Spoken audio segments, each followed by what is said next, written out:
I finished a skirt. I had a couple of sewn first, and I think I'm well on the way to the perfect Easter dress. Hello, I'm Christine. Today I'm wearing the Ilford jacket and a pair of Hudson pants. I made this Ilford about a year ago. It's by the Friday Pattern Company and a size 1X. And these are perfect things to be wearing on a stay-at-home and sew day. So I'm going to start off with what I've sewed, and then I'm going to get into life a little bit. Let me show you the skirt. I finished the Saturday skirt by the Friday Pattern Company, and I sewed it in this ice-dyed linen look fabric. This was fabric that was gifted to me by Michelle from Michelle Sews Again. She dyed it for me, and I wanted it to be something special. Now, if you know me, you know that this is a little bit out of my comfort zone in brightness. I am trying to push myself a little bit. I've been discovering things that I thought weren't me really worked. So lately, I've been pushing myself.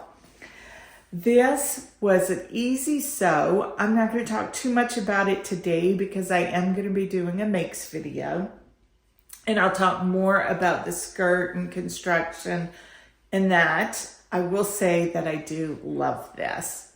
So I had this cut out on Sunday evening, and then Monday late afternoon, I started sewing it, and I wore it Monday evening to an event. So I was really excited about it, and I ran downstairs, hot off the sewing machine.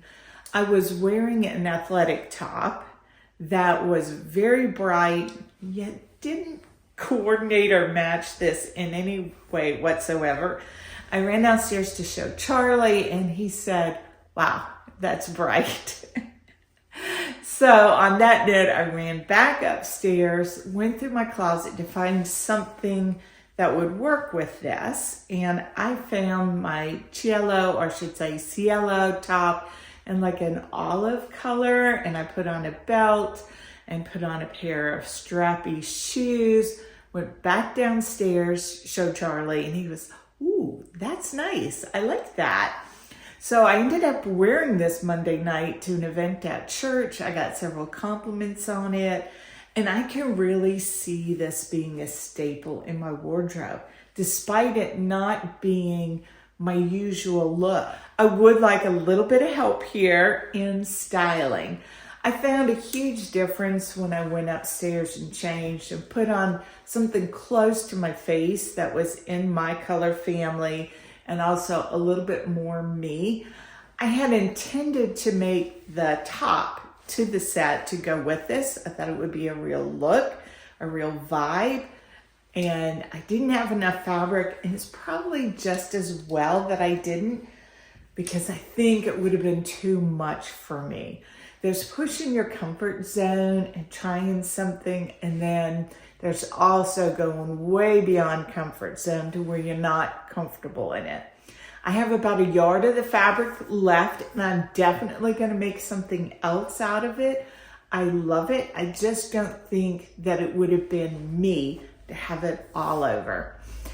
I would love some ideas of how I could style this, particularly for the warmer months. I did like how I styled it on Monday, and that was a quick style run up to my closet. I mean, I modeled it for Charlie, and then we were out the door. I felt so good in it. I wanted to wear it to church, and I think it worked, but I think it would work better maybe with a cropped denim jacket as my layering piece, or maybe doing the pearl cardigan short sleeve. Now, when I saw the pattern and bought it, I told Jaylee at 5/8 Seams, like, I don't see why anybody would make this in a short sleeve version. And I think I'm seeing it myself, where if I were to make the pearl in a short sleeve version in a lighter weight knit, like almost a t-shirt weight knit, that could be cute as a set. But let me know what ideas you have for me. I could definitely use some help with how to style this.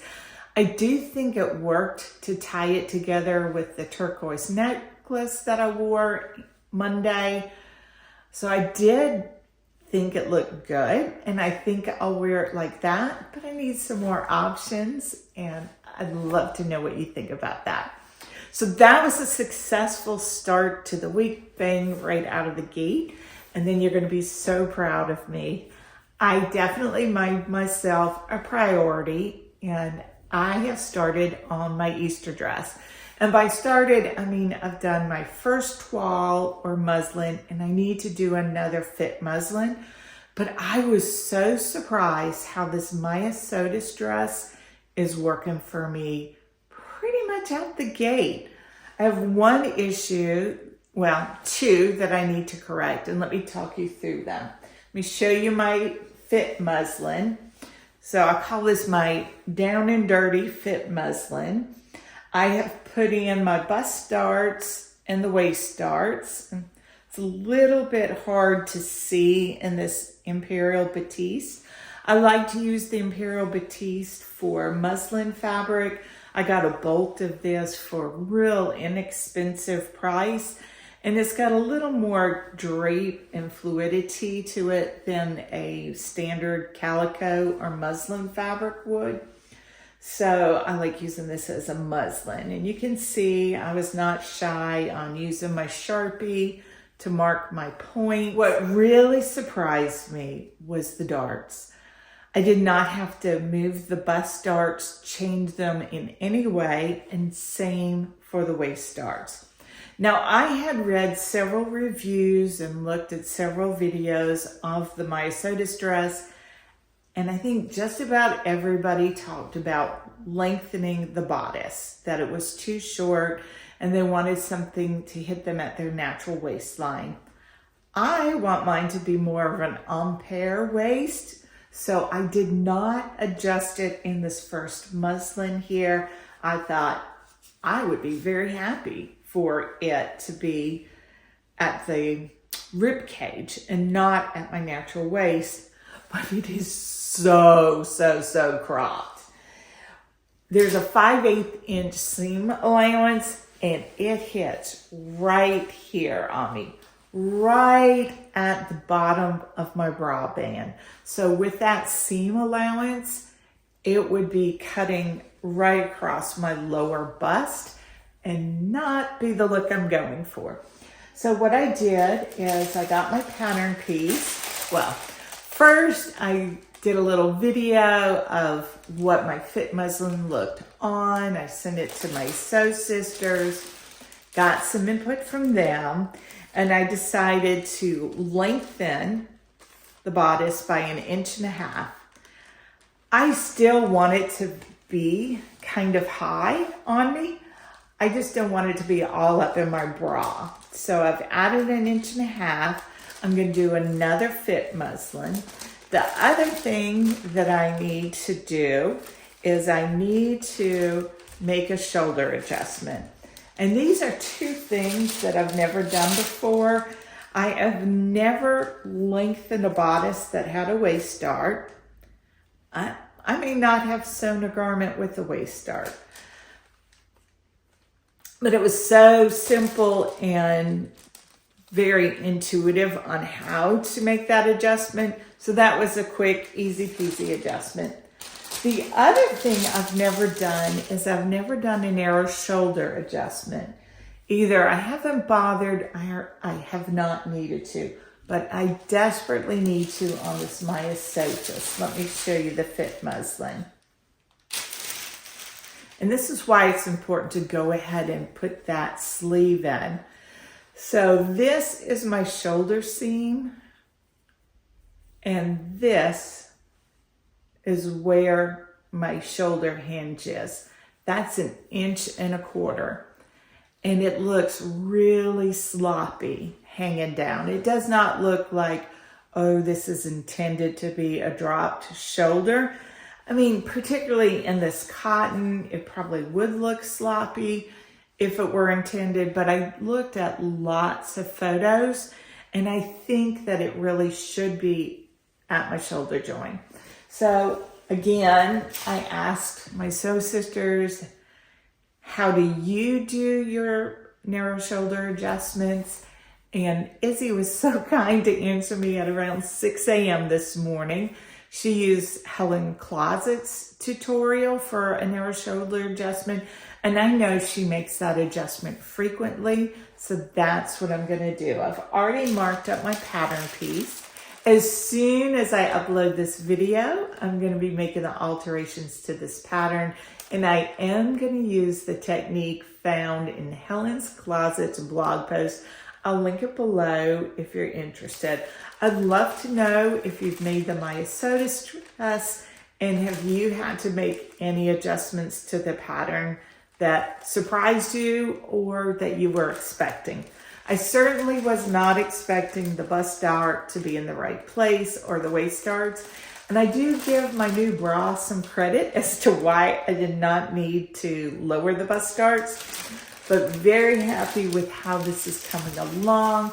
I plan to use a new to me fabric. I have not sewn with a viscose linen blend. So that is what I've selected to make my Easter dress out of. I am so excited about this dress. I may sew one up in rayon. My fabric hasn't arrived yet, and I really want to make the dress. So if this muslin comes out with a nice fit for the bodice, I really might just dig into my rayon stash and make myself a new dress for Sunday. I think another change that I'm going to make, which will be a simple one, and I'm waiting till I finish adjusting this bodice, is instead of putting the collar, I think I'm just going to do a simple facing. I've noticed a lot of people have done that. I could put the collar in. It's not that I'm afraid of doing the collar. I think it will be difficult. I think I would like the look of it better with the facing than with the collar. So those are some changes I plan on making, and I'm so excited to get started on that dress. Have you got an Easter dress planned out? I have not had an official Easter dress for years. I have a beautiful dress that I bought probably 15 years ago that usually comes out for Easter because it's my nicest dress. I've not had an official brand new just for Easter dress since I was a kid, back when I know one year my mother made us all matching dresses, and then I've had years where we got hand-me-downs from my cousins, and we all had a new to me dress for Easter that was fantastic. I think people dressed a little more for Easter back then. I'm not sure, but I loved having a new dress for Easter. Now, we never did the Easter bonnet thing. I mean, outside of being a baby. And I am very excited about having an Easter dress for this Easter. And I should have done it a long time ago. I've had such a good week. I've been much more intentional. And I want to thank you for all of your kind words. I have been reducing my social media and increasing my activity.